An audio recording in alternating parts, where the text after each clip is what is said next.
Hi, this is Gabriel, and I'm gonna present the assignment 7 for Mal. And I'm sorry for my voice, I'm a bit sick. I'm going to walk you through our entire notebook and our um, results and observations. The group project is based on student mental health and specifically their GGPA. And um, the, to frame the big picture is a supervised learning task set to analyze if and how mental health issues and affections affect student academic performance, um, specifically their GPA, using data analysis and machine learning techniques. I also put a clarification note where I stipulated that the mental health issues that we are gonna look into are um, such as depression, anxiety, and panic attacks, is delimited to the contents of the dataset. The GGPA stands for Cumulative Grade Point Average, which is a measure used in education systems to quantify the overall academic performance of a student. First, um, um, we started by exploring the data, but here you can see all the steps. Um, I'm just going to say that the dataset is going to be available for download from Google, and I've left the link. I included this part of the notebook solely for the documentation purposes. I will start explaining and showing. First, I will run the entire notebook again.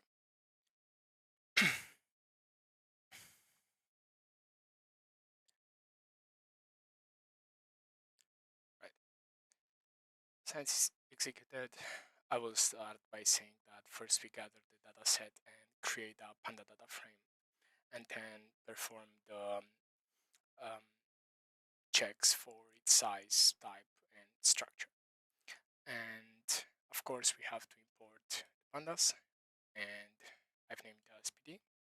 Then we are gonna load the dataset, and we are gonna give a variable for the panda data frame. That is, of course, loading the file. So since the panda data frame is created based on the dataset, we are not using the dataset, but instead we are solely using the data frame created with the dataset. Afterwards, we are displaying its size, type, and structure by printing the very first row of each column, and we are using the info method. These are the results. We can see that there are 101 entries, and it's only saying 101 because it starts indexing from 0. It's actually 100. And then we can see that there are a total of 11 features as columns here. And afterwards, we can also see the data type, memory usage, and of course, each column. This is actually it will print it in one row, but because it's not enough space, this is why it disappears here, and it's just putting it under. So you can see on which row it is by looking at the index on the very left. After we can see the contents a bit of each of the columns, we are gonna based on this information, we are gonna make some observations, which we did, which is that the dataset contains 100 entries. As I said, it's actually 100 from 0. It also contains, this is just to understand its structure, and also size. So we can see that the timestamp column is a object type, and which means it's categorical. And then we can also, I included a short description for each column together with its object type, data type. Then we can see that the timestamp is the time of the survey response. The choose of gender is the gender of the respondent. So each column, even though it's presented as a question, it actually only contains answers under it. So what is your course? What course it is? What is the GPA? And we can see that the GPA is a range. Marital status, and of course the current affections that each of the respondent may or may not have. I included an initial interpretation based on the insight, which is the most features are categorical, except for age. The GPA is presented as a range, not as an exact value. For now, we deduct that data transformation will be necessary for model fitting, especially for GPA range to be transformed from a range to a value. Overall, we can also observe that the set includes demographic information, such as the mental health status, the GPA, but also age, marital status, and gender. Next, it's the initial data analysis, where we check for missing values to see the integrity of the data set, and also for unique values in each column, so we can see how many there are. For example, it's a categorical value, which means it can be red, blue, yellow, male, female, so it can have a unique value, but we want to see how many of these are. We are also performing summary statistics, which is describing the data forward by using the following metrics, which is counting it, and it's showing its mean value, its minimum, its maximum, and of course this is useful because the initial data analysis is providing us of more information of how each column rows are constructed, and these are the results. The missing values, we can observe that there is one missing value in age. We can see that the timestamp has 92 unique values, which is almost unique for each entry. We can see that gender contains 2 unique values. The course has 49, including a wide range of courses. Sorry. You can see these, which are the courses.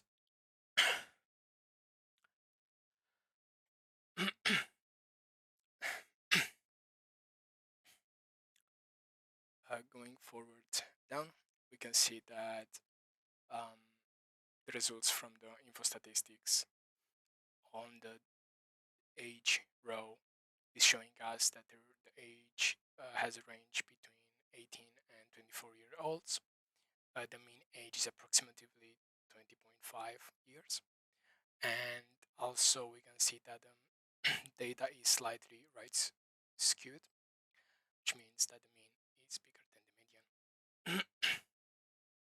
Deduction based on both data inspection and data analysis are that the GGP ranges um, needs to be converted into a numerical format to be suitable for the regression analysis that we want to do, because we want to employ regression models.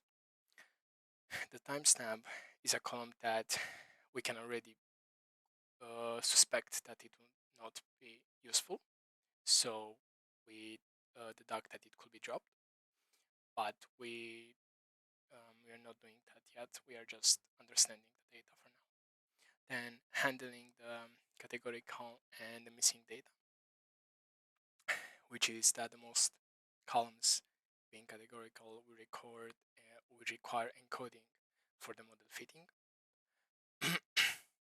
And then the handling of the missing data needs to be addressed, so we don't have any um, noise in the data, or as little as possible. The next is the initial data visualization, which is essentially part of part 4, the exploratory data analysis. And this is to see the distribution and relationships before cleaning of the data. It's we thought of it as first seeing how the data presents itself so we can understand it better. Then, if it's necessary, we are gonna do full EDA afterwards again. If it's not, then we are just going to go ahead to data cleaning steps. On the initial data visualization, after importing the necessary libraries and of course constructing each sorry, I had to take a bit of a break to drink some water. So on the visualization part, we can see the distribution of the ages presented in the dataset. We can see the GGPA ranges, and we can see the gender distribution of the dataset, the mental health issues distribution, and we can see that we can already draw some conclusions, such as there being more 18-year-olds, and distribution of the GGPA ranges, which is that there are a lot of people with higher range, actually. Then we can also see the gender distribution of the dataset and the mental health issues. The initial results of the data visualization are that the age distribution is slightly right skewed, which means that most, as I said, most students are 18-year-olds. And there is also a smaller peak around 24 years olds, which indicates two major age groups, as can be seen.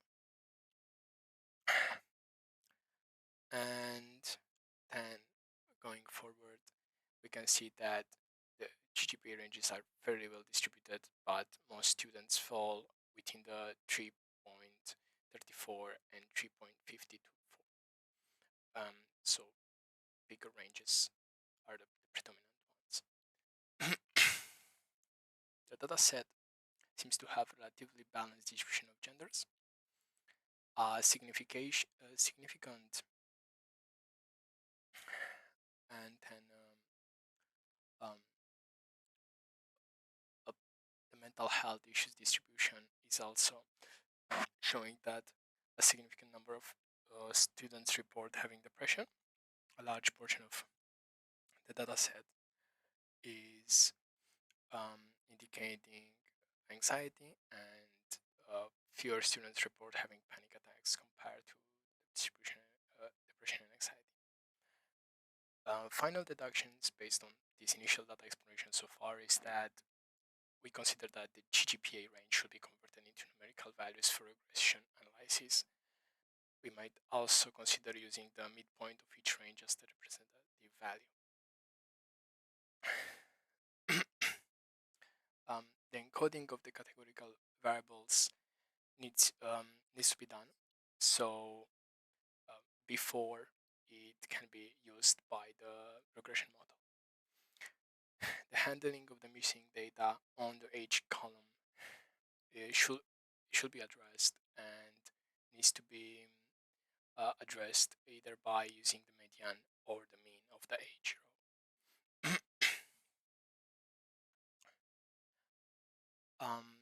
The correlational analysis is that the GGPA is our target feature.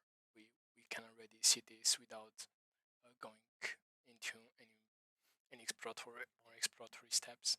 We can see that is the target feature, and also identify. We need to also identify forward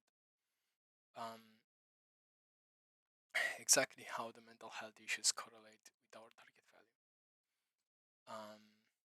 Next, we have the data processing, which is going to be done here. And based on our deductions, the data processing was made into data cleaning, where we will address the missing value in the age column, drop relevant columns for the feature selection, and the feature engineering. We plan to convert GGPA range to a numerical format for analysis. Forward, as I said, we also plan to rename the features for being questions to a more representative form, such as, for example, if it's a column is what is your GGPA or do you have panic attack, is going to be transformed from a question to a more representative form, such as panic attack or anxiety or directly GGPA. So it's less confusing and more representative to what it actually means in the dataset. The data transformation is that the categorical data like gender and course will be encoded and all features will be normalized. Forward, I started by addressing the missing data in the age column. Then I created a function for converting the GGPA range into a numerical value. And here is where the data is first renamed to GGPA from a question and then applying the function and stored the new result. And then we are also dropping the old column from the data frame, and we are printing the very first 5 rows so we can see the current state of the data frame. In the data selection, we concluded to remove the irrelevant features to the goal, which, as I said, is the timestamp. What is the course, the current year, material status, and if they seek a specialist for treatment or not. We consider this as being relevant features for multitude of factors, but basically because we consider that it does not align to our purpose, which is identifying how the mental health factors are the ones that are influencing the GGPA. And then in the feature engineering, we renamed the features to a more representative understanding of the role in the data frame, as I explained. Afterwards, we went on and encoding of the categorical variables was done on the data. So every time process is changing the entire data set, I always create a new, I create it as a new variable and I let the old one still being accessible unless it has to be dropped from the view. This is the way it's mostly done in the code. So data is going to be changed to data encoded. And also, it's also going to contain the dummy variables. And then we are checking the result here. So we can see the age feature GPA feature, gender, and the relevant um, and encoded versions of the rows. And then again, the data frame is um, stored as data prepare now from data encoded, because it's going to create it's containing everything it needs for going forward to model selection. We also have this is done as a checkpoint, and correlation matrix was also done to see what features have the most correlation to our target variable, and it also contains a ranking of the top 10, but of course they're not 10, so it's only the ones that they are currently still kept.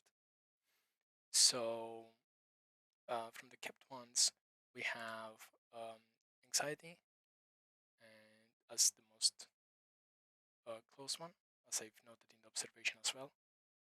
It's having the most impact on the student GPA. For now, this is what we can deduct. But here I explained what was done above, and here is where the model selection and model training process is started. This is just importing all the relevant imports of the data.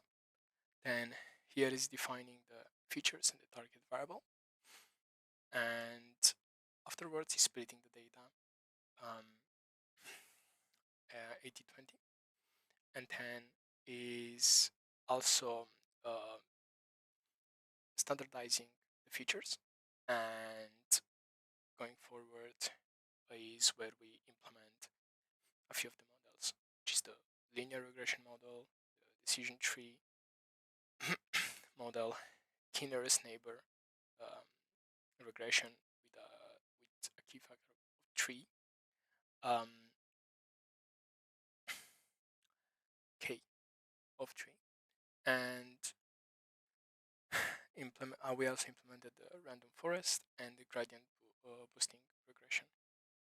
And here is where the model evaluation is done, and it contains evaluation base of all the models that were previously implemented, and this is the function that does this, and it uses mean square error for this purpose, and R2.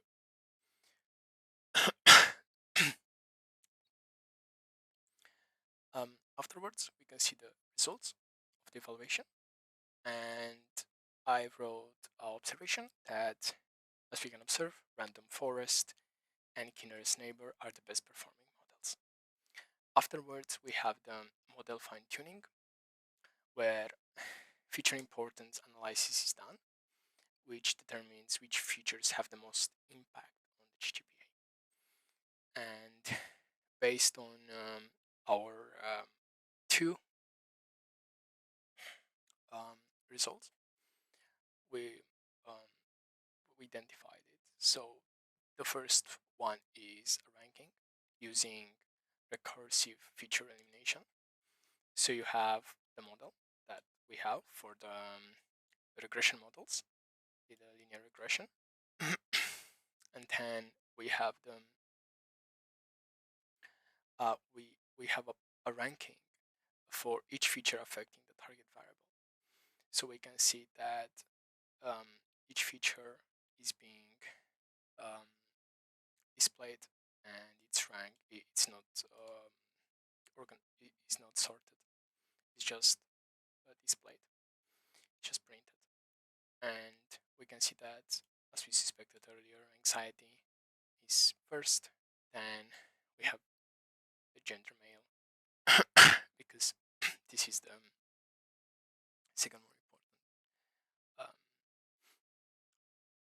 factor, and then we have depression, panic attacks, and age. So we can see that age is actually the least important one. And anxiety is the first one from this result. And then in the other result, we can see um, we have this one for the first regressor. Basically, all the random forest.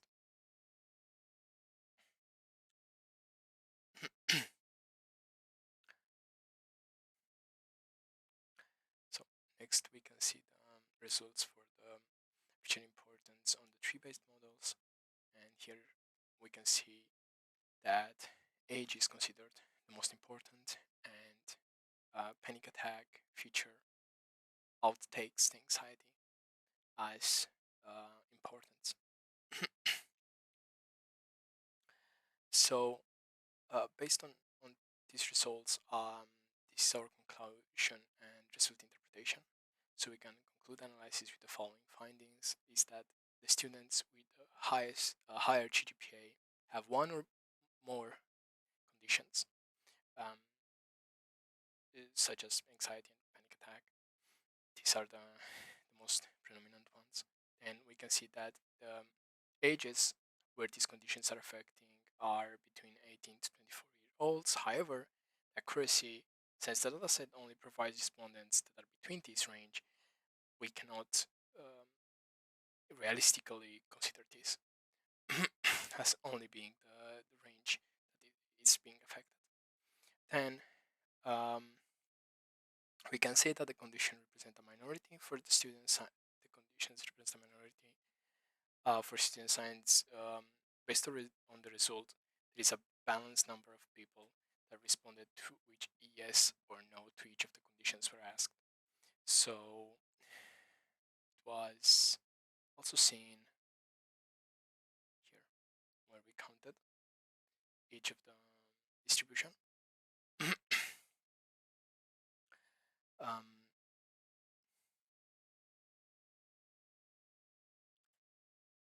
Based on the results, anxiety is the condition with the most significant impact on the student GPA, since it was confirmed by our exploration of the data, but also by our model results. And we can also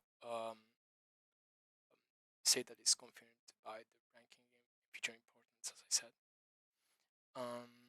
This concludes the assignment, and have a good day or evening, depending whether when you are seeing